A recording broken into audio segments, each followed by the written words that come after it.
2024년 12월 여러 가지 이슈들 중에서 가장 충격적인 사건이 있었죠. 대통령이 계엄령을 선포하고 탄핵이 지금 진행이 되고 있습니다. 지금 제가 영상을 촬영하는 이 시기에는 아직 명확한 어떤 탄핵에 대한 이야기가 결론이 나지는 않은 상태이지만 많은 충격을 받은 국민들이 여기에 동의를 하고 있는 상황이고요. 이런 여러 가지 정치적인 이슈가 있을 때 경제 상황도 같이 크게 출렁이게 됩니다. 계엄령이 선포되던 순간에 코인의 업비트는 아예 접속이 불가한 상태였죠. 이런 코인과 주식과 같은 또 하나의 자산인 부동산도 큰 영향을 받게 됩니다.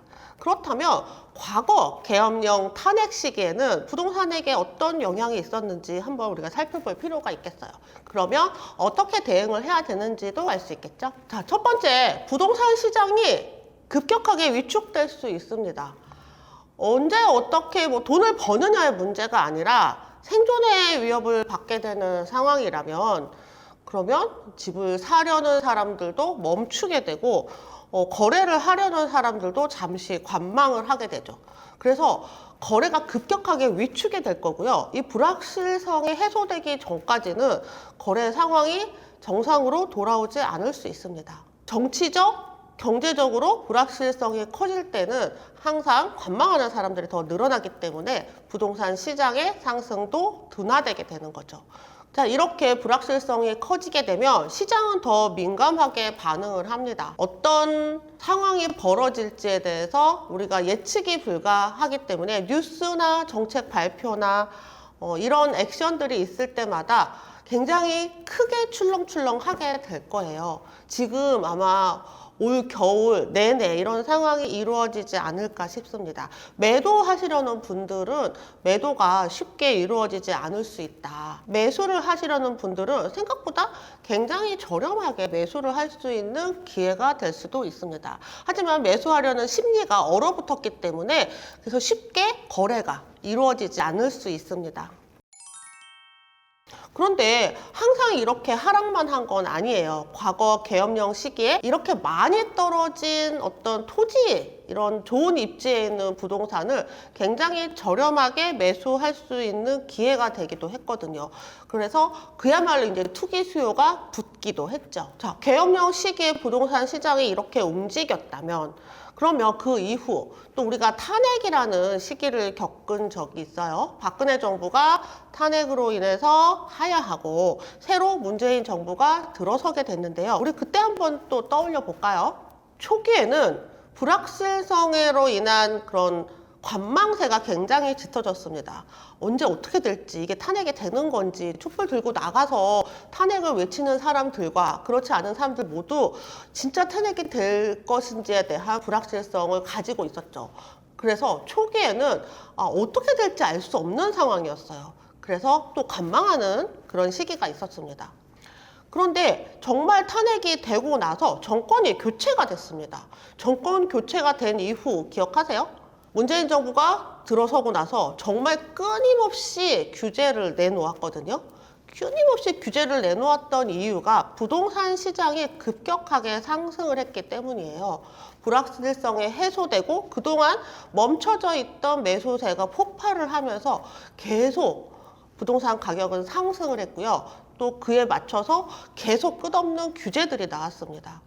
정부가 강력한 규제를 계속하는 동안에도 부동산 시장은 계속 올라갔죠. 그런데 지역별로 편차도 굉장히 심했는데요. 서울 수도권이 상승하는 동안에 지방은 또 상승하지 못하는 모습들도 보였습니다.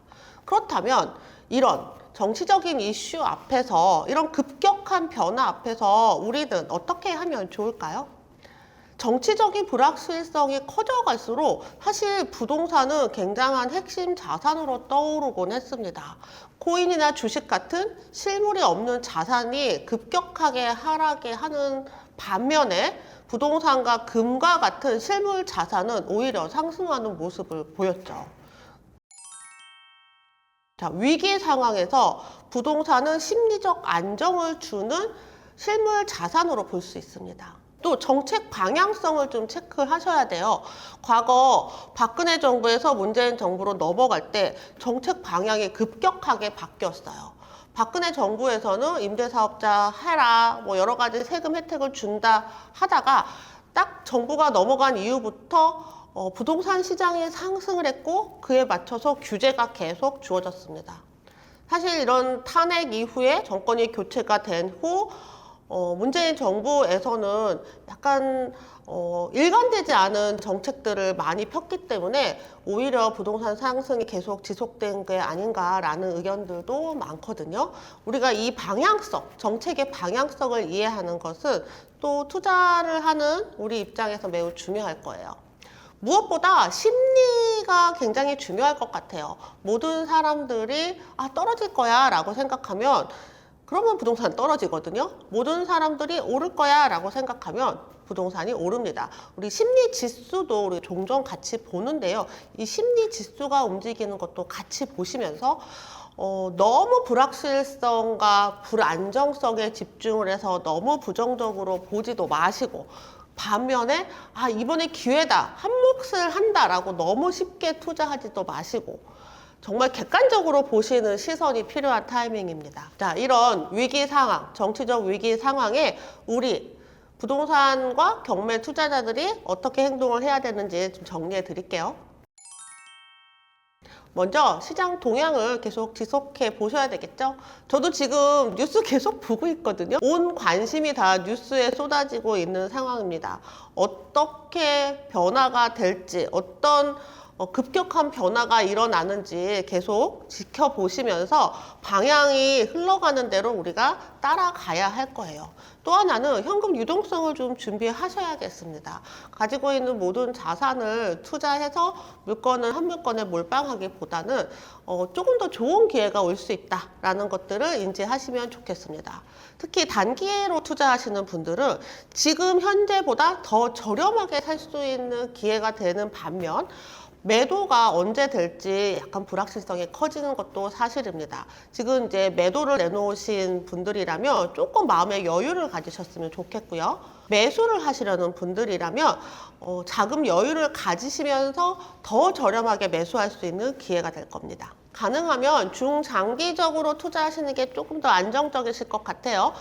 단기적으로 어떤 변동성이 얼마큼 이어질지 우리가 예측이 불가하기 때문에 조금 길게 보시는 게 더 안전할 것 같고요. 무엇보다 이런 변동성에 크게 일희일비하지 않고 지금 그런 타이밍이다 라는 걸 알되 너무 부정적으로 우리나라 망했다, 부동산 망했다 이런 생각까지는 안 하셔도 좋을 것 같습니다. 과거 부동산 말씀드렸죠? 자, 계엄령과 탄핵 이후에 부동산 시장이 급등했습니다. 잊지 마시고요. 과거에 어떤 상황이었는지 한번 돌아보시면서 우리가 어떤 자세로 내년을 준비하면 좋을지 생각해 보실 기회가 됐으면 좋겠습니다.